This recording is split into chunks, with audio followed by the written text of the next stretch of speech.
Hey everyone, welcome back to another episode of Fed Up with me, the eternal miserable one, Fed Up Gaz, soon to be known as MOSH SHINOBI. Joining me today are Swarf Damage.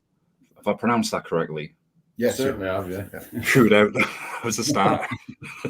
Swarf Damage from the Isle of Man.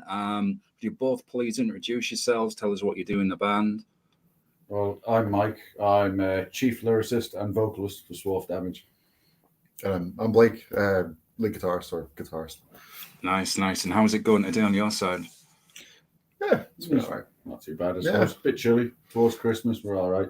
Yeah, pretty chill, yeah. Well, I'm in the northeast. It's pretty much chilly eternally here, so I kind of relate. So one thing I always like to start with, guys, is looking at like the artwork and the covers. So I'm just curious, what does the imagery on the cover represent, and who did the art for you? Because it's got kind of like quite a fantasy battle look, you know, with the emblem.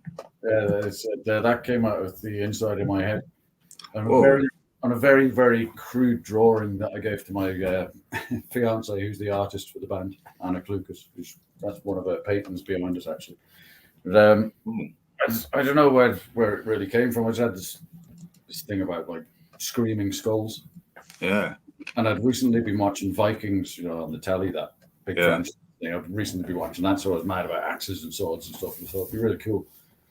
I just sort of, you want to see the original picture of it, it's hilarious. Like, it was like a doodle on a napkin. Real Picasso, then. Yeah. Way better. Like, yeah, you couldn't really tell what you had actually drawn in it. I was like, that's a sword. Yeah. But I passed that on to her, and then she ended up drawing this, and I was like, yeah, that's exactly what was in my head. Yeah, I like it, man, because you see the sword there, the axes, the skull symbol with the possibly goat horns or demon horns or something on the skull, and it makes me think of all those series, as you mentioned, fantasy battles, etc. Just curious. Go on, the four horns is sort of based on the Isle of Man, because we've got a over here called Lockton sheep, and they actually have the four horns. Which is nice. Cool. Yeah. No, I really like it, man. It's really cool. And even the lettering on the band's name as well, Swarf Damage, that's got like that really old worldly font to it, that goes with that era as well. It's pretty cool. Yeah. Just curious, before I ask you about your music, don't worry, I will do. Did you see The Last Kingdom, the other Viking series? I've started watching part of it, but I'm 6 episodes in at the minute. Yeah. I actually preferred that one for the first, I think, around about 3 seasons, and then it sadly just kind of dropped off. I mean, a lot of people tend to hate it because it didn't have the same budget as Vikings, but I don't know, this Last Kingdom just seemed to grab me more for some reason. I never watched it. I read the books by Bernard Cornwell. So yeah, I've got some of them. Pretty badass for sure, man. So the opener for the album. Actually, before we get to that, let's what does the name of the band represent? Because this is the name as well, self-titled. So that'd be a good place to start. Yeah, right. Some of the music, so let's have it, man. Right. So back when we actually started, and we're trying to think of names, and it can be one of the most difficult tasks. How do you come up with something just daft and like whatever? And one day when I was in work, I used to work in a factory. I got a non-compliance report that said Swarf Damage on it. And I sent it to him as a joke. So I was like, oh, we should name it this. And then everyone liked it, much to my chagrin. I was like, oh, well, that's the name of the band now, I guess. Yeah. Well, there we go. Something positive, I guess. Yeah. Has a purpose. It's catchy for sure, and it's memorable. I guess before I go through, each track from the album, and the press release describes it, as thrash crossover. I used to do a lot of punk hardcore radio shows myself, playing DB, crust punk, crossover, grind, narco punk, blah, blah, blah, all of that stuff. And I can hear elements of Onslaught in there, like mixed with classic Discharge as well. Yeah. Especially love the more punk leaning tracks on the album. Great stuff. So Did you all just to get together just to create something to play a love of both, I guess, punk hardcore crossover with thrash? Sort of, we did, but originally it was just me and Blake at the time because we were in another band together called Crutch Lice, and we'd just come back from Ireland doing a mini tour. And the bass player and drummer were sort of not talking to each other, so there was no band practice going on. There was no rehearsals or anything. So we just got drunk in this house, listening to music, and decided we'll do another band. We're getting bored here. And we were listening to a lot of House Rotten and stuff like that at the time, and Discharge, obviously, and a lot of thrash metal as well. And like, fuck it, let's just do that. You know? Yeah. Did you ever hear of Global Parasite when they were active? When Matt used to run Righteous Anger Records, they were from, I think they were possibly, they'll kill me now, I think they were from Wales, I think. Can't remember whereabouts. The name rings a bell. Like, yeah. No, they were kind of active around the same time as Burnt Cross. You know, they were a fantastic band. We used to play all of those on my old shows. Well, it's a very funny story. One of the most amusing I've had about a band getting together. Reminds me, quite a few years ago, I spoke to another crossover band from the States, this guy from LA. When I was asking him about his songs, this was way before I did Fed Up, and he had one song called "Woke Up in the Living Room," and as you can imagine, the inspiration for that was all hilarious. So he literally said, "Yeah, man, I was absolutely hammered, and I literally woke up in the living room and have no idea how the hell I got there. What had happened the night before?" I said, so I thought, I'll make a song. I've done that plenty of times myself. Yeah, I think we all have woke up and think, where the hell am I? How did I get here? So with that said, it's a good jump to focus on Kill to Survive. Very thrash opener for the album. I just wondered if you could break it down for us, what the inspiration is for the title, then the lyrical themes as well, and how you match the music to flow with them. Well, most of our songs are done pretty much the same way. As I just have a tangent of writing lyrics, and then like I'll pass a few on to Blake, and he'll have a look at it and have a little think about what's going to go with it and stuff. But Kill to Survive, I thought about people don't do stuff like that anymore. They're not willing to stand up and fight anymore. It's basically a direct question: are you willing to kill to survive, or are you going to just bow down and let the government take over and tell you what to do? So that's kind of the basis of where I was going with that. But that song, on a whole, I think Keith wrote that one. Yeah, Keith put music. So I forget what. Keith's like put a major hand in writing a good proportion of the album.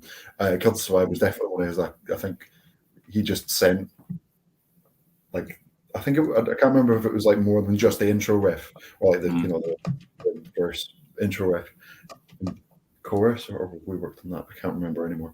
But yeah, Keith wrote it, and I think Mike gets drunk, writes a lot of lyrics, and then if it works, yeah, it certainly works. We sit and try and see what fits with it. I think that one was specifically written for it, wasn't it? Yeah, it pretty much was. Like Keith's sort of a riff monster for some reason. He just sits in his house riffing the hell out of his guitars, and then comes in practice. And, I've got this, and I'm like, hang on a minute, let me go through my notes. That works. It's quite a machine then with the riffs, and the music's always got something there ready. Yeah, there's always something sitting in the background ready to go for the next. At the minute, we're starting to work on the next album. So. Oh, nice. I'll ask you about that later as well.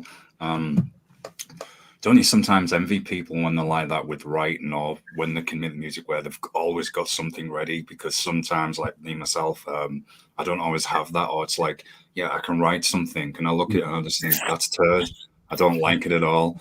I hate those moments as well. So I'm always. No, it's all right. Go on, Blake. The guy that helped record and produce and do everything to our album, he's like that. He has already written the next album. Wow. like 3 years before he does it or something. Yeah, Yeah. he's an absolute machine for just like writing music. Aye. And he's always like maybe an album ahead, like like where they are. And Yeah. ridiculous. Like he has so many ideas and stuff. We're just treading water at the minute, just chancing things, seeing how it's going. And it seems to go really well, to be honest, at the minute. Yeah. So what's the what's the reaction been like then? Have you had good feedback from both people in the punk scene and the metal scene? Because I obviously crossover, touch both. Yeah, I mean, like last year we went and played a couple of times. We played in Wigan and played in Blackpool, and it was like little crusties that were like, "This is the sort of music that we want to hear again." It's like they're like taking them back to like the early days, like crust and stuff like that. But like, still having a little bit of modern to it, and they thoroughly enjoyed it. And like, I'm pretty sure a few of them bought the album. Oh yeah, there's been great feedback. Like lads from the old band English Dogs. They formed another band, Unholy Alliance, and they asked us to come over, play in Halifax for them, and all them boys are mad into it because it's what they were doing originally at the time when English started to get into two bands. One became the thrash band, one became the punk band. Yeah, it's nice to hear. I feel you've got I feel it's very genuine music. It's faithful to the roots of that. Then with the modern thrash approach, adds in that extra aggression. That's pretty much how it comes across to my ears, which is certainly a good thing. The frustrating thing from bands I've known in the past who come back, from crossover or whatever, or playing that style, and I know this can all come down with life gets in the way sometimes and limited budgets in music. Sadly, they've only ever put out an EP or one album, that's it, and then they've just vanished. So it's nice that we've got a band such as yourselves coming in again. Me as a guy that certainly loves all my punk hardcore as well, to get this kind of submission was awesome. It's no bad on all the metal bands, that I've interviewed, or all of that stuff as well. But it was nice to say, hey man, here's something, obviously crossover, but it's got the punk hardcore elements in there. That was nice to see in my inbox. So I was like, yay, great stuff. Still here. Yeah, usually, and I know I'm bad because I interview a lot of these bands. Usually it's all like, so great stuff, man. So the opener, we just talked about that. God, I remember about Kill to Survive. Sorry. The follow-up I had on that, it could be open to quite a few interpretations, that title and those themes as well, because do you feel that, I guess as human beings, this is worldwide, we've become quite complacent, quite lazy, like we just accept what is being put in front of us. We're just going to think, oh, well, we'll just keep going, I guess. And that's probably why we often can get stuck in this kind of cycle. Yeah, I think on a whole, that is how society survives. Well, we just go to the supermarket. We just, go to work, and that's as far as what cost it goes. And people are just living in complacency. Yeah. It's pretty much do as I tell you, not as you want, sort of thing. Yeah. So here's one to add on to that. So this has come up quite a lot on some of the episodes, and I had some interesting answers. Though that the complacency, do you think that the reliance now on too much technology has made that complacency and laziness just get even worse? Oh, it definitely has. I mean, people now don't really have to go down to the shops anymore to buy things. They can just get it to their doors. And I mean, but even with food and stuff, maybe not so much here where we live, still got to go and do that. But there's like shops that will just post to come bring it to your door now. I know you always had places like Tesco and whatever doing that, but it seems a lot more commonplace now for everything. People just going online. And I think that little brief period during COVID definitely helped the technology push, because I think a lot of people now would rather just get it delivered to them than having to go out. So that's definitely made a massive impact on it. But yeah, I think now, especially because I can't sit. You can't sit in a pub or a restaurant without seeing a group of people just sat on their phones. I know. That's nice as you have all the heads down just all the time. Yeah. Where's conversation gone? Yeah, and there's no one talking to each other, is there?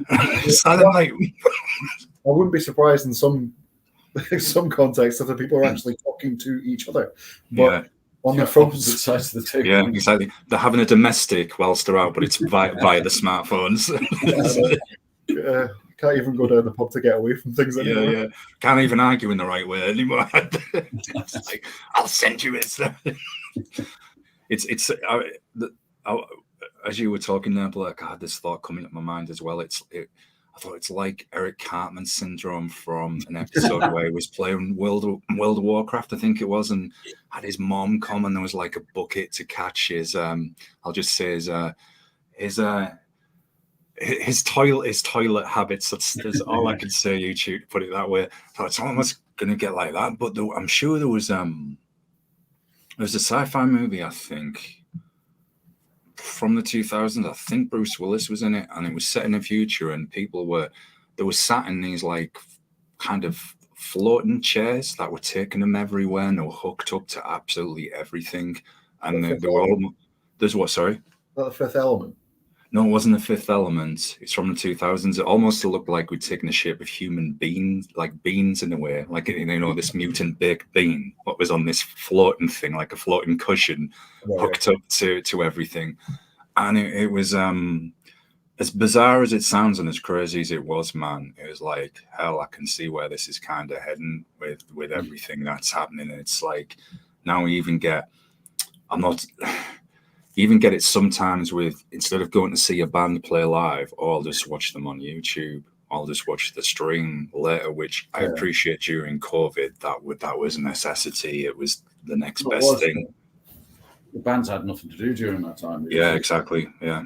They had to sort of live stream if they could get together. Yeah.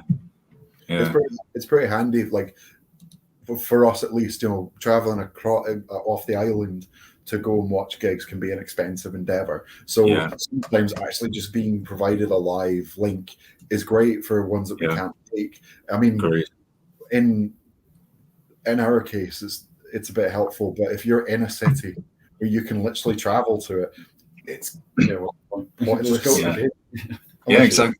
Yeah, exactly. I think it depends on the circumstances and the situation for sure. I mean, appreciate if it's, you know, not somewhat easy to get to, or if it's a festival in Osaka or something, because like, I can't exactly just get on the train and I'll be there in 30 minutes or whatever. So coming on to the second track, Batten Down the Hatches, starts to really up the tempo. I like this one a lot. I can definitely hear the Discharge vibe coming through. So this must have been a fun one to play. It's got a lot of energy in it. So again, just the same, could you break down the lyrical themes and then the music for us as well?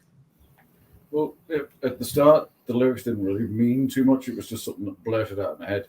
Yeah. And I brought it to Blake. This was previous to Swarf Damage as well, so it was meant for the old band. Right.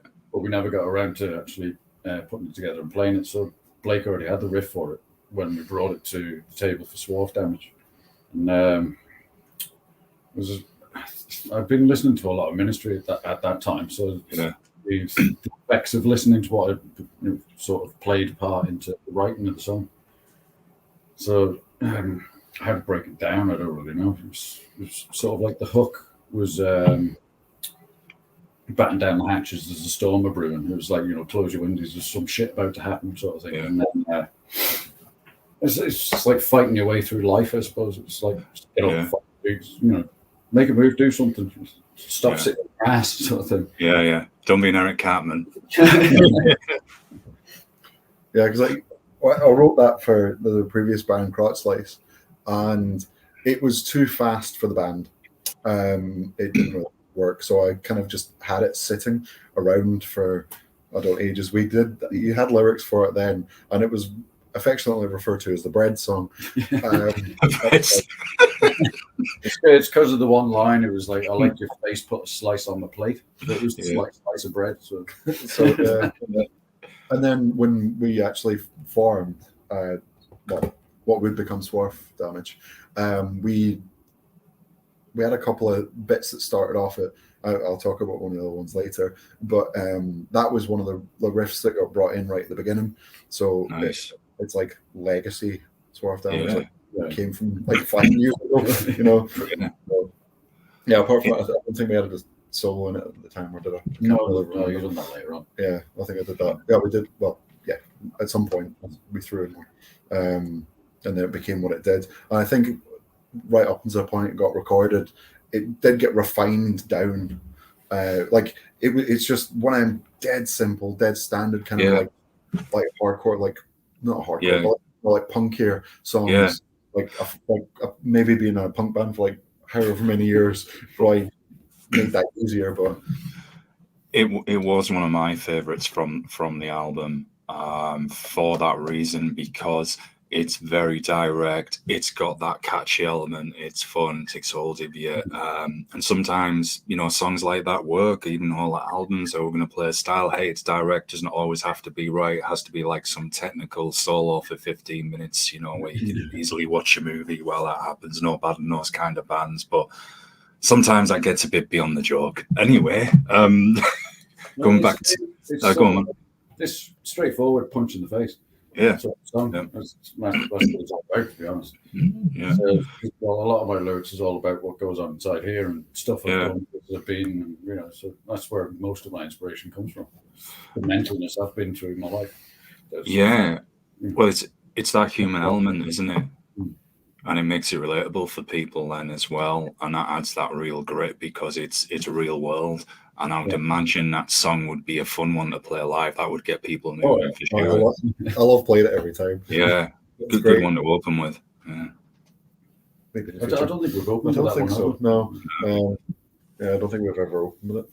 So it's coming soon. Opening with that song. Yeah, here coming soon. Then the follow-on, and this is another favorite of mine from the album as well. 4-minute warning. I think I've got an idea of what this is referring to, but what I like about this one is it's like got that Discharge, punk, hardcore, even early crust feel mixed with the modern aggressive thrash, as I said earlier, combined together.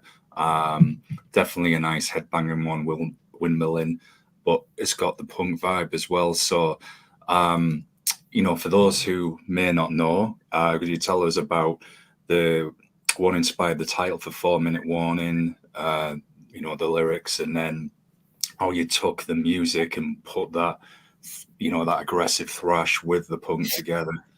Well, that song's pretty much entirely down to me musically and lyrically. It was, Nice. If you go back to first lockdown that we had, when COVID and all that sort of happened, everyone had to make phone calls if you were feeling ill, ring 111 and all that carry on. So my partner, she rang 111, so everyone in the house had to isolate for 2 weeks. So I just got drunk in the garden for 2 weeks. I was listening to obviously a lot of Discharge, Doom, House Rotten again, and a lot of thrash metal as well, like Slayer and stuff. And this is SOD and just a lot of mental stuff. And then I was like, I haven't heard anyone do a song about, you know, remember the Cold War and stuff. There was a lot of stuff that came out of that. Like, and it was like the 4-minute warning. Everyone was paranoid about the Cold War. So we're all going to get bombed and everyone's going to die. And I was like, I haven't heard anything about that for a long time. I was like, you know, I'll work on something like that. And then 4-minute warning just popped out. I started writing the lyrics down and picked up the guitar, came up with the main riff. And I just went over and over and over and tried the two together. Because obviously I couldn't go anywhere. I'm just stuck in the house. Yeah. Eventually got it put down, recorded the guitar and sent it on to Blake. And I think I sent it on to Keith as well. I think we have a group chat. I sent it onto the group chat, and I left basically Keith and Blake to master the music after what I'd given them, and it just pieced together once we could actually get back together and get into the practice room. And when it came to recording that song, the producer who done the music for us, he I don't know how he did it, but he got inside my head and made it exactly how I wanted it. It was how I pictured it in the first place, with the, you know, sirens and all sorts of madness going on around it. And So it's more of a throwback to the Cold War. And lo and behold, there was an invasion recently by Mr. Putin. And Cold War Two, yeah. World War Two. Yeah. I didn't even know that happened. So it's kind of apt as well for right now. Yeah, it's relevant again for the current situation, especially with things that are happening. So yeah, unintended consequence there. The video is interesting as well. It's got a real DIY feel to it. I like the energy that you're all playing with as well. That's great stuff. It reminds me, once went to this party and there was a friend's band were playing literally high up in the attic, and and it was just turned into basically like a 12-hour jam session with sober and unsober idiots, I guess. And I always remember it because it literally, I remember somebody saying at the time, "Be careful, don't hit the wall because it's very thin." Because as soon as he said this, somebody did, and there's still that hole there. Yeah, there's still that hole there. No, it's just like, yeah, it's like you know those old dive bars where you just think where there's always like a hole in a wall at some point. You can imagine there was two dudes there at some point. We'll have to fix that, and like decades later, it's still there, and it's got all in and everyone knows the story or something. So. Yeah, I like that video for that reason, because it's just got that DIY quality to me mixed with the music. It's got the high energy. I like when the camera literally goes direct. You know, on when you're doing the vocals, you see it there, the aggression coming through. So I'm just curious. I think I've got an idea, but where was that filmed, and did you have a lot of fun doing that as well? So it was filmed in our practice space by the man that has pretty much recorded and produced all of our stuff. He brought up new cameras, and we played that song to absolute death. Yeah, about at least 10, 15 times over and over again. We played that to death. Just like going over it again and again and again, getting different shots and everything like that. But yeah, it was just in the practice room. We had to do a little remodel before. We practice in a furniture storehouse or something like that. Well, actually, we didn't have to move any of the carpets, but it was just a bit chaotic when we get in there. Yeah, I bet. But we moved everything. Had it set up for a bit more of a video, and then it was more for the live look as well, to give it the live stage. Yeah, well, what we were aiming for. Yes, we're all on the line. Yeah, it has that feel to it for sure, which I really liked, and I think it just complements the music. It just goes with it, with the directness of it as well. So yeah, it's got. It's kind of, you know, it looks like it's horrible basement or something as well. Well, it works for the style though. It's interesting, man, because sometimes the last bands, like, how do you maintain kind of that sewer grimy vibe in the music, because you don't want to sound like too clean or too polished, and that can work for certain genres, especially if they're more grimier, you know, and extreme. With other genres, that won't work so well because they're, you know, historically more of a cleaner style. But I think with the music that you play, that video works perfectly. We're not clean and polished at all. Yeah, exactly, and that's cool. I can be like that with grindcore as well. I prefer kind of the raw side. If it starts to sound a bit too clean, I'm like, it's just not as.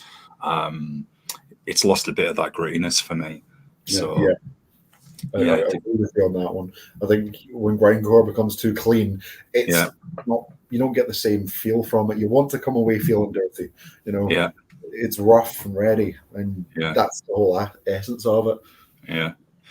The next one that you did, Sin Eater. This is an interesting title. I could be way off here. Wasn't there a movie called The Sin Eater?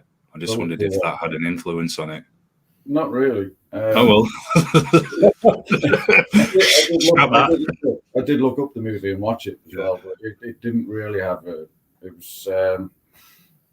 I came across the thing Sin Eater, and went to the internet and looked up with, you know, where it came from and originated, and it was an old tradition. Like, I don't know if it was a global tradition now, but I know it was a British tradition.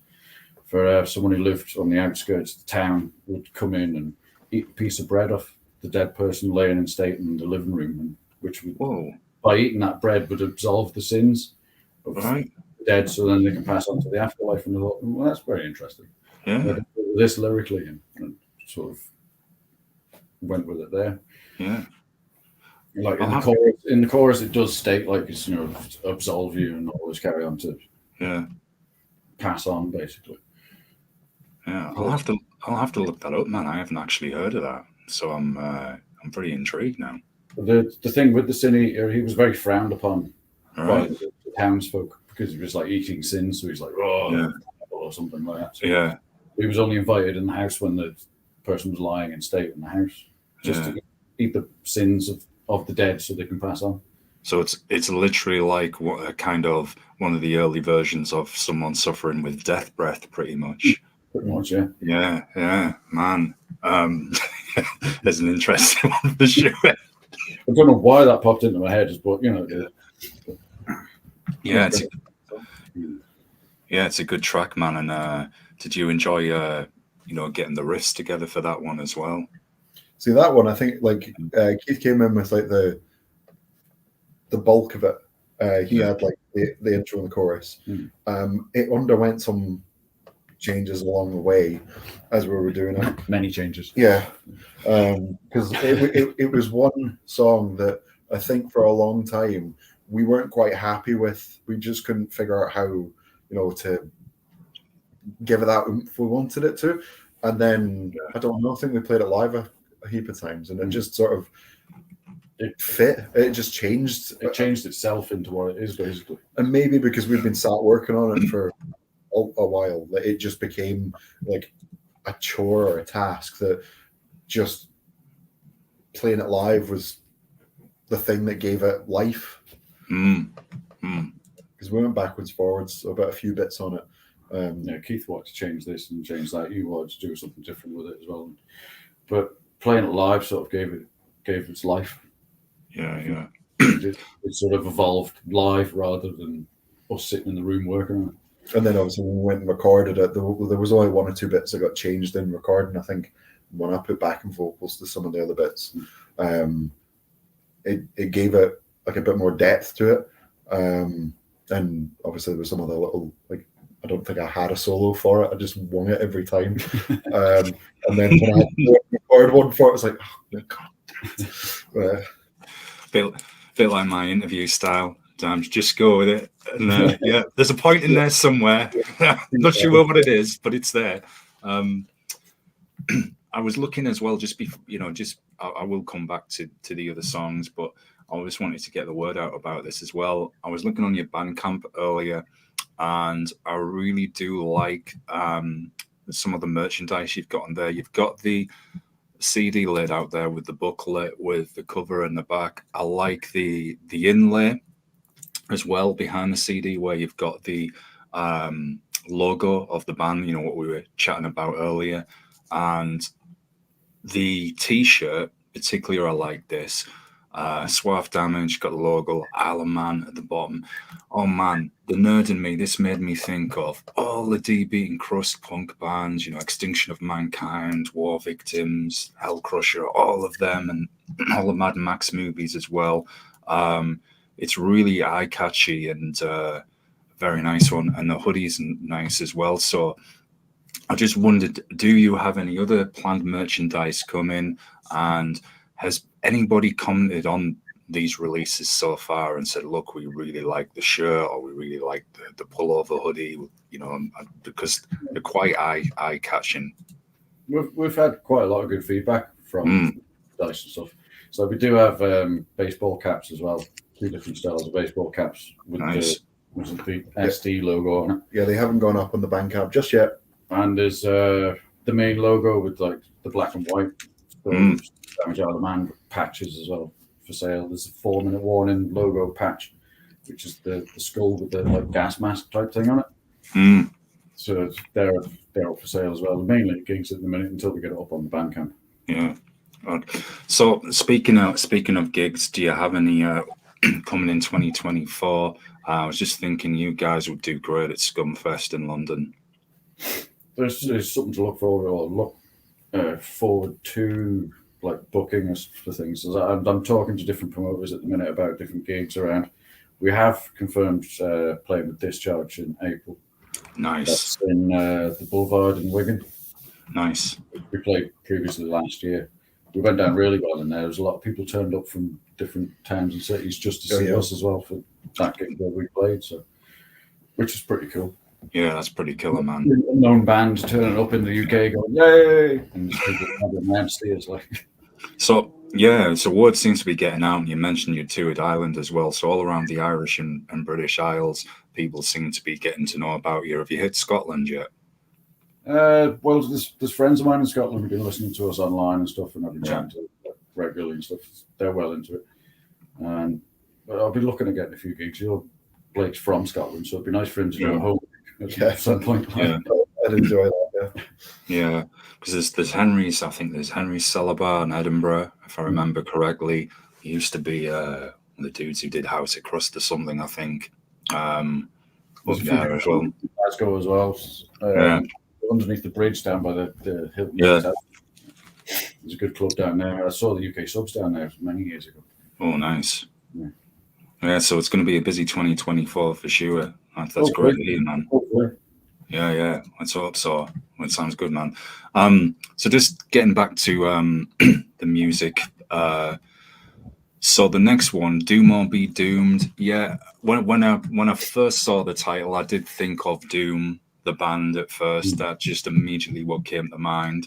But I'm suspecting, is it kind of, I could be way off here, is it a little bit similar to kind of Kill to Survive, where, doomed to be doomed, either, sit still, do nothing, going to be doomed, or if you do, you're going to be doomed anyway? Does it have that kind of feel to it? You're doomed if you do, doomed if you don't. Yeah. Lyrically, that it doesn't really make much sense. Right. Lyrics, it wasn't. I didn't pay much attention to when I was. One of the best answers ever. It does. It only makes sense to Mike at this point. Lyrically, it doesn't really make much sense. If you read through the lyrics, it's like, what are you on about? But yeah, you do have the right idea. It's like Kill to Survive, Doomed to be Doomed. It's like, you are doom or be doomed by something. It's like go out there and do it, or they're going to do it to you. The main verses is like it's just pure nonsense that came out of my head at the time. Literally nonsense, but it seems to work. But sometimes somebody told me just on it was a very recent episode of the show, and I'm going to kill me because I've forgotten again. But they were saying sometimes, like, when you're making music, when you're recording it, your lyrics can be nonsense. It can be just blah, blah, blah, anything just to go along with that rhythm or that section and beat to see if that times. And then the dude was saying, then he changes the lyrics around, he'll change the words, see if that fits. And so it kind of just develops from there. I've heard like guitarists tell me if they've been like on a subway train and something's popped in their head, they've got the phone out and they've just literally recorded them going da-da-da-da-da-da-da-da, and then got home and try and play that, see where it goes. I get frustrated when I do that because I'll get home to listen back to it. Yeah. I've lost the idea. I'm just like, what the hell was I doing? What does that even mean? I want to pick up a guitar to try and make sense of it, and I'm like, this isn't what I was thinking. Yeah. I hate that when that happens, man. When you get that creative spark, then it goes, and of course they always say, all right, try and get, like, if you wake up, write it down or something like that so it doesn't go. Problem I have, and I've said this, is because I have such a overactive imagination, naturally very hyper, I see everything very visual. I can't get my mind to shut off a lot of the time. And it's terrible, man, especially when you want to chill or you're trying to rest, and it's almost like, shut up, will you? And it won't. And it's I know, it's just something I have to deal with. There'll be people watching this thinking, yeah, this guy needs meds. Yeah, maybe I do.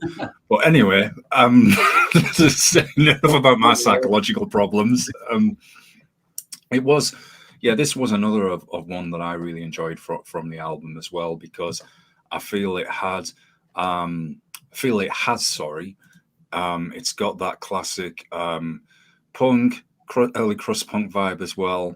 mixed with a thrash, perfect crossover song, very enjoyable to listen to, being an enjoyable one to play live, and certainly one I would love to run round to and fall on the floor. I think it's excellent. Yeah, it has that effect to people live, I think. Everyone seems to enjoy it. But, but like I said, lyrically, it is pure nonsense, to be honest. It's a fun song to play live. People seem to get on board with it. It's when it starts. I think with that little drum clash that starts it. Was that just live or was that on the recording? I forgot. I think it's live. It gets brought in by the drums, and then it's just like, oh, right, here we go. I think this was one we went to go and record it. Keith went in on another day and just re-recorded some of the guitars for it. It's like, why? But it made it what it was in the end. But it's got the fun vibe in as well. The same one that has like what I hear in Batten Down the Hatches, just really takes hold of you direct, and I think that's why it's an enjoyable listen. Excuse me. The next one, Call of the Red Light Queens. And this is an interesting one. It's an interesting title. It's interesting lyrically. It actually made me think of an experience when I went to see Oral Skit, who are probably not active anymore. Been quite some time since I talked to them, but they're a raw DB band from Liverpool. And I'll just say there was an interesting story when I saw them in Bradford. Well, I got lost and I asked for directions to God, I can't remember, but it was like this real dive bar, I guess, where they played. And the person I asked for directions, with me being oblivious at the time, it was obviously a hooker, and I didn't realize at the time. But she was very kind and said, "You do know kind of what job I do?" And I just thought you were hanging out. I said, "Nope." Told me where the place was. Never forgot that gig for that reason, and also because I saw a guy fall off the stage and get trapped in the curtain, and you literally could just see his head coming out the curtain. And one of the funniest gigs ever. But anyway, that random story aside, this is going to be a good answer. So, what inspired the name of the song and the lyrics? Any horror movies at all? No. Originally, it was Keith. He came in with the riff. And he says, "Oh, I've got these lyrics. I was listening to Campbell's Corpse last night, and I just had to write this down and pass it on." And I was like, "All right." So just basically, Keith wrote the first verse. I think that's his first. Yeah, it was his first actual lyric he gave us, and it was it's the whole first verse was Keith's, and then I was like, "Where do we go with this? Let's kill some hookers." So it's like it's basically I have a fascination with serial killers and things like that, and why they do things rather than actually what they do. It's why are they doing it? It's like what's going on inside there, basically. Trying to figure out like Jack the Ripper style. So that's the basis of it, is Jack the Ripper and what was going on. Yeah. And we used to open the gig with that song, and it was like, "The song is dedicated to Jack the fucking Ripper." And it was like, boom. Until one time at a gig, when he announced it, and this woman from the back of the room was like, "That's not very nice." She stormed onto the stage and started shouting at Brian, the drummer, in mid-song. He's like, "What?" She's like, "Oh, my sister got attacked by him." It's like, "How fucking old are you?" Jack the Ripper. Yeah. She was going on about Sutcliffe, the Yorkshire Ripper. The Yorkshire Ripper, yeah. Not Jack the fucking Ripper. I was like, "How old are you?" I've kept myself in shape. Good diet, did lots of exercise. But yeah, it's one of Dan's favourites as well, isn't it? He certainly likes the word slut, I think. I wondered, because at first I thought, has this got that kind of horror vibe from those slasher movies? And then, what you've just said kind of makes sense, where the inspiration is from there. And like, I guess a metal punk version of, as you said, of the Cannibal Corpse song. Yeah. And this is a thing, I want to make this clear for those watching. People can sometimes get the wrong idea with extreme metal and punk hardcore. It's more of the mindset of the person who does it. Yeah, it's what I'm going for, that angle, rather than actually that I am the person. I'm not. Yeah. it's very. I always think of it. It's like very over exaggerated. Even horror movies at times, with extreme metal as well. And I say that's all it is. No one is saying go out there and do this. It's no, don't listen to what I say. Not at all. yeah. Not a good idea. Yeah, because I think if you think of a brutal death song, it wouldn't work if it's like, I don't know, dancing in the field with all the daisies. It's just not going to flow. With that said, I've got to share this with you, man. One of the early episodes we had, I was talking to Necrotic Gore Beast from Quebec, and we were absolutely, just like we have been now, we were trying to keep a straight face in some of the song titles, and I had one. I've shared the story with quite a few guests, and it's probably going to be one of my long-term ever memorable moments. I've got a song on the new album called "Masturbated to Death," and when I had to ask him about it, I was like, "How am I going to keep a straight face?" So I said to Alex at the time, one of the dudes, I like, "You know what song I'm going to ask you about now?" And he started laughing, and I did. And the crazy thing is, one of them told me, John, one of the other guys in the band, they actually had found a real case of this happening. And it was actually in London. Some guy had done this to himself. And I'm like, wow. And he said, this is a crazy thing. He said, some of the song titles were so ridiculously over the top. They found that's around the world's way. I thought, could you imagine you were in a hospital or something? You're working there and, they must see all of this. Dude comes in. This guy's just gone out because he's masturbated. I'd be like, what? There's a conversation opener for when you get home. So, honey, how did it go at work today? Oh, we had a guy brought in. Man. Yeah. Oh, dear. Yeah. That'd make an interesting obituary, really, wouldn't it? Oh, God, it would. Yeah, it wouldn't have, man. I'm going to have to go away and listen to that in a minute. Yeah, I'll send you the links after the show. It's absolutely hilarious. So the next song, I know we're getting to the latter part of the album now. Decayed. This was another personal favorite of mine, again, because it had that real direct in-your-face approach. It's got the energy, catches hold of you. I'd imagine this would be another fan favorite live as well. Get people moving. It's just got such a fun vibe. However, the title, could that be the opposite for what's inspired it? Maybe not so much of a fun vibe. Well, just lyrically, it's all about me. Every single word is just completely about me and my life and how I dealt with drugs and alcohol throughout 15 years of a complete bender in Ireland. And it's like weird places I've ended up, what's happened to me and stuff. It's crazy shit that goes on inside your head through addictions and things. That's basically what it's based on. And people I've lost through addictions and stuff. It's well, like all my songs, it's mainly about me. And that's my inspiration is me.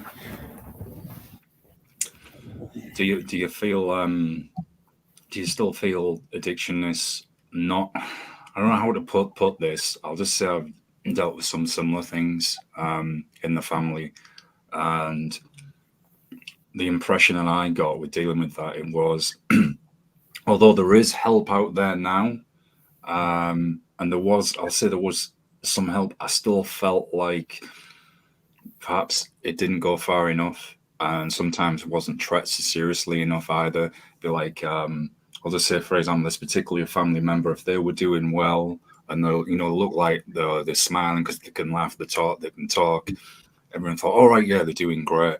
But it's what, as you said, it's what's going on behind that and what's in them. The smile and the laughter is the front. You're fine. Everyone thinks you're fine, but inside you're dying. So you need the drugs, you need the alcohol to keep you alive, and that's what you get sort of self-possessed by. Yeah, that's basically what the song's about. It's like dealing with that chaos inside rather than what everyone else sees.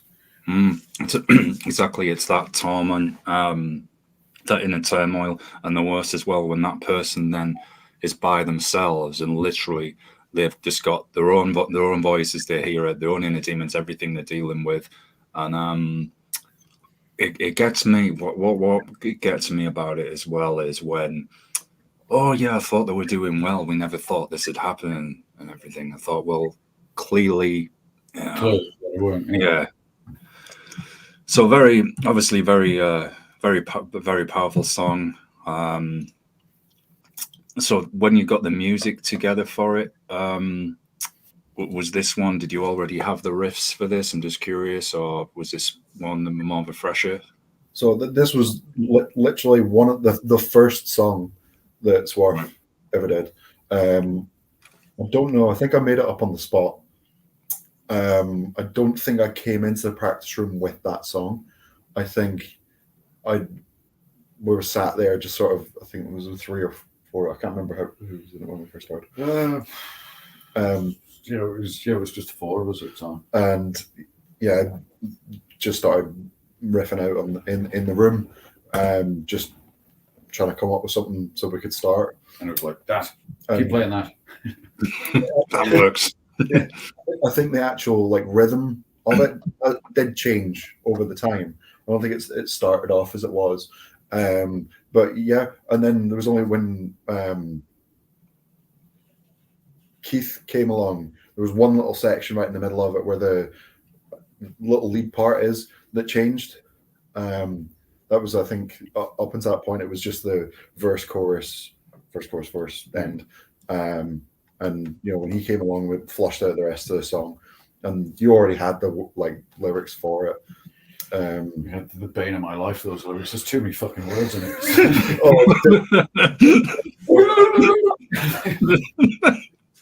Yeah, the amount of times live that I've had to take up the chorus because you come out of it. With blue in the face live. But... Yeah. So wouldn't be a fan of doing Shakespeare lyrics that just go on and on and on. I don't know. I don't know what he's got in store for us next. It's the one Dan's given me lyrically. That's the problem. Well, that one's a bit wordy. Yeah. Oh man. And your closing track from the album Father, I can obviously hear the religious elements, samples there. So again, could you just tell us a little bit about the inspiration for the title, theme of the lyrics, and then the music as well? How you put the music together for the song? Well, the song Father lyrically is all about my own father, who was sadly taken away from us when I was 10 back in 1990. Oh, sorry. He was a trawler fisherman and he was swept overboard and never found. So then, it's basically how I've dealt with my life till now, without a father from such a young age. And you got the small talky pit. Is it sort of mid-song towards the end? Yeah. There's the small talky part. That's like me saying, I miss you. It's like I've needed you all this time. Where have you been? That kind of stuff. It's very personal. It's hard to play live because it's like reliving the memories over and over again. But it seems to be such a good song live. Everyone seems to like it. It's very good live. Another guest said that to me once about when you're writing music and you're drawing from a very personal, deep place. I said, although it's kind of good to get it out of the system, it's healthy in that sense. When you play it live, and obviously people enjoy that song, you have to play it. They said it's a bit of a dual-edged sword because it takes you back to that memory and it's reliving it the whole again. And said, but you're on stage, there's people watching you. You've got to try and keep it together whilst you're playing. Not live on stage, you break down. Be like, what's wrong with him? Well, it could be a depressive black metal band then if it happened to something. Well, originally I sort of envisioned it as sort of like this weird ballady, soft sort of acoustic guitars and whatever behind it. But Keith came in with the riff and was like, that really works. This could be a heavy song.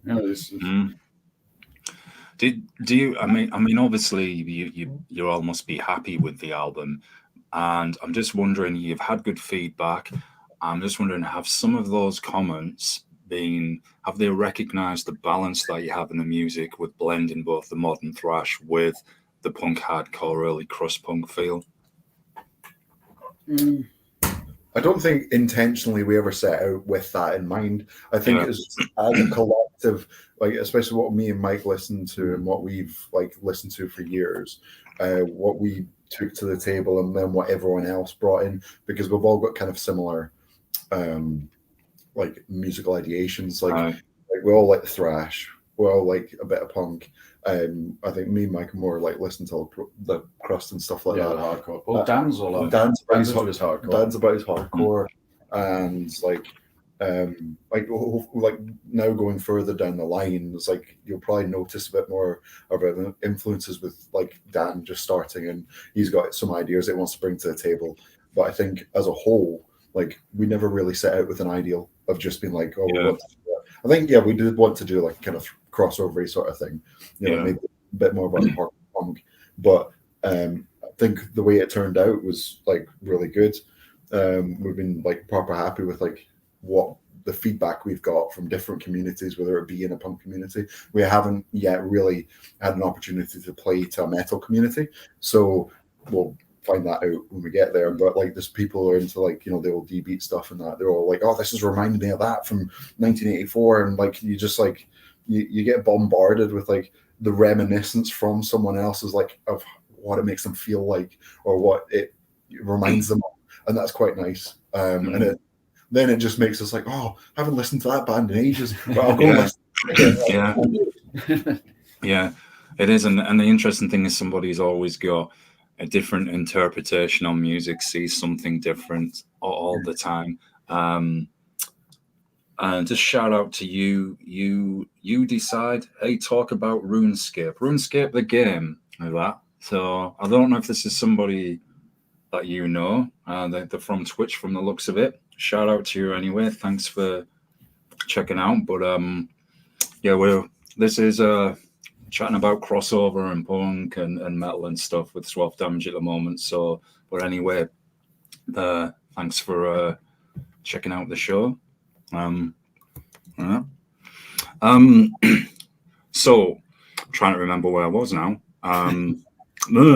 There we go. Mine's evaporated live on air. Awesome. Hey. Yay. Just happens. Man, like a stand-up comedian for getting his routine live. Father itself was like I said, it's the backstory of me to now.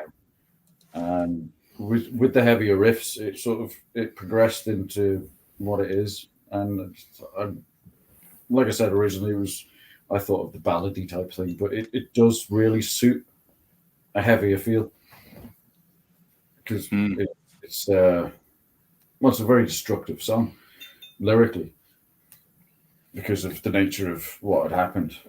Like being swept away at sea. It's a horrible thing. Body never being found, drowned at sea and stuff. For a young child, and not just myself, my two sisters and my mother, the torture that we went through throughout the years without my father about. So it's sort of like it's live. It hurts, but you just I've written it now. I'm going to have to keep doing it. Yeah, and people like it as well. So you decide I'll respond to you after I've done the show, but I appreciate the support, and I'll answer you after the show. Don't worry.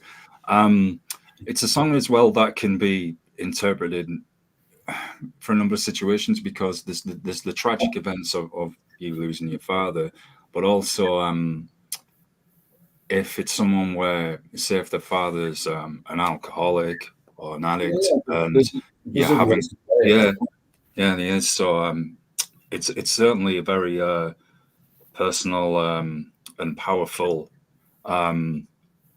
close out to the album for sure. You mentioned that you have some new material that you're working on. I think you said you've got the next album kind of ready.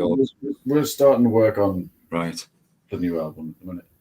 It's like trying to piece it together. We've got a few ideas for more and more songs, but we've got a handful of songs ready to sort of properly work at and get ready. Yeah. And is it going to follow some of the same themes, personal, and then a mix of other inspirations? I don't know. It's along the lines of the same sort of thing, like punk hardcore. Yeah. Anti-disestablishmentarianism and things like that. Yeah. Sadly, that's one concept that's always going to be there, isn't it? We've got a question. Sorry, go on, Blake. No, we've got a handful of things we're working on. We're just sort of jumping, like trying to get them finished as we go along. So at some point next year, we might be we'll have another release out, and hopefully, yeah. Mm. Hopefully, I'll get as good as good or a better response than the first one. So we've had a question. I'll put this one in. I don't think you're maybe going to get the answer you're expecting. You decide. What's your favorite Japanese rock track and how many times you listen to it? Well, if it's Japanese bands myself, it would be Crow, Disgust, Grief of War, Blunt Force Trauma. These are all D-beat bands and brutal death metal bands, and thrash. So I can ask the guys, have you ever listened to any Japanese bands? Blunt Force Trauma myself, pretty much. Yeah. I can't remember what they were called now. I haven't listened to probably a Japanese band in a while, not since like Mad Capture Markets, probably. Yeah, I can't answer that question. I did you ask the guy on the left as well. I've asked them both. You know, they're both here as guests. I've got to ask them both. Anyway, appreciate the question. That's awesome stuff. Do you have any more planned videos coming to accompany the album as well for any of the songs? I think we were thinking about throwing out another one. We were just trying to decide which one we're going to do. I think we were going to do Father, possibly. We were thinking about doing Father. It's just maybe it was February I lost my father, so it's made hopefully if we get something put together, we'll have something out in February. Sort of memorial to my dad as well, but possibly not that song. It might be something different yet. We haven't decided fully on what we're going to do. But yeah, there is more videos coming. It's just which one to do. Well, you've got. I hate to disappoint you. You decide no, he's not. I can answer that one for you already. But there's been a wealth of questions coming up in the chat in the backgrounds. Someone's just asking, are you single? Well, I'm afraid I know he's not. Sorry about that. No. So getting back to it, you talked about Keith has some. Was it Keith who's just coming at the band from the hardcore background? Has some new ideas. So are you all planning to work more closely together in the creative process with the lyrical themes for the next release and the music? Well, the band sort of like hashed itself together originally because we started up, we were doing cover songs. We played a couple of gigs live with a few cover songs of thrash bands and punk bands and stuff. Just mixed the thing up and see where we wanted to go, and then started getting into the writing of our own stuff and where we were going to progress, and it ended up as this. But we've lost one guitarist, gained a guitarist, lost a bass player, gained a bass player, and Dan on the bass, he's come in with the hardcore feel. He's got massive ideas. He's like, when we were recording the album, he's put his own mark on it, even though he wasn't there at the time of the writing of the songs. He's stamped his own mark on the songs because he came to us as a fan, essentially. Yeah, he's the band who's seen us live. Yeah, and Dan's come in with like lyrics and songs and stuff himself. So there'll be probably a difference in input now. Like they were actually writing new songs. So with other members chiming in with different things, especially new ideas from a new member, that will inevitably lead maybe to not a different direction, but like maybe some songs will have a bit more of like a hardcore, like hardcore kind of edge or something, because he loves his hardcore. And yeah, I think I've never sent lyrics to, but I've got some written down. I don't know how many of them are any good. We'll cross that bridge later. And Dan's definitely has, and I think he's contributed some verses or choruses or something like that along the way. I think lyrically we kind of just leave it up to Mike. We'll send him things and he makes up his own mind. Yeah, I just get drunk out with some weird shit. just whatever comes out. I have notes all over the place. It's like, oh, that's good. I'll carry on with that one. Oh man, It's very chaotic the way that we do things. I think most people will look at it like, this can't work. But it does. It seems to work. Everyone seems to like it. That's the main thing. Yeah, there's a method in the madness. It's a bit like how I organize my room as well. It's like everything all over, but I know where everything is. Yeah. But it's like intentionally, it's like we're writing the stuff for us mainly. It's like stuff we like to do. Yeah. We like to listen to. But we don't really, it's not for anyone else. It's personally for us. It's essentially. Yeah. So the more people who seem to like it, the better. Yeah. But originally it's all for us personally. Yeah. And you know, if it clicks something in your head, makes you think, oh God, yeah, that's pretty good. Then yeah, brilliant, bring it on, and we'll keep doing it. Yeah, it has to be for you guys first. You've got to enjoy what you're playing and you feel it, or nobody else will. And then you guys do, then hopefully everybody else will feel it. Another question, do you know the Chinese folk band Willow Tree? No. No. I don't, but if that's the one in the video where it's possibly a guy looks like a Shaolin monk playing the guitar, I think I know the band you're on about, if that's the one you mean. But yeah, very, very interesting video if that's the one I think you mean. So something to check out later. Yeah, random one. Lost my train of thought now. So I wondered when I get to the end of an episode, I always like to give people the opportunity, the chance to not only promote the band, but shout out anything they would like as well. So obviously get the word out again about the album, the Merc. If you've got an early, I know I did ask you if you've got any shows in 2024, but I don't know if you've got maybe an early one coming up, in January or February that we could promote. Nothing yet. The only thing we've got certainly planned is April 13th with Discharge in the Boulevard in Wigan. That's the only thing we've got nailed down at the minute that we know is definitely happening. Well, we've got, we've put feelers out and we've got a couple of things that we're waiting on. So hopefully in the next coming months we can just spam everyone with a load of dates. Yeah, I'm looking for a couple of festivals and things like that throughout the summer. Try and get us out there again in the UK and possibly over to Ireland. There's a few promoters I know in Ireland. When I was living over there, they've asked, do we want to come over? I was like, yeah, sure. Sort out a few gigs and we'll work around and do a mini tour of Ireland as well. So hopefully we can do that next year as well. Yeah, that'd be awesome stuff, man. Well, I want to thank you both for coming on. It's been awesome stuff. It's certainly been a giggle as well. I want to thank for everybody who's either watching live or watches later. Thank you, Decide, for the questions as well. Much appreciated. I'll put all the links for Swarf Damage in the description as usual. I shall see you all on the next episode of Fed Up with the doom metal band. I'm probably going to butcher the name here. Stygian Dune. I think in the movie Doom. Stygian Crown. Man, I need to Is it Stygian Crown? Yeah, that's it. Stygian Crown. Yeah, yay! You've saved us. Such a linguist. Well, thanks for having us on. It's been nice.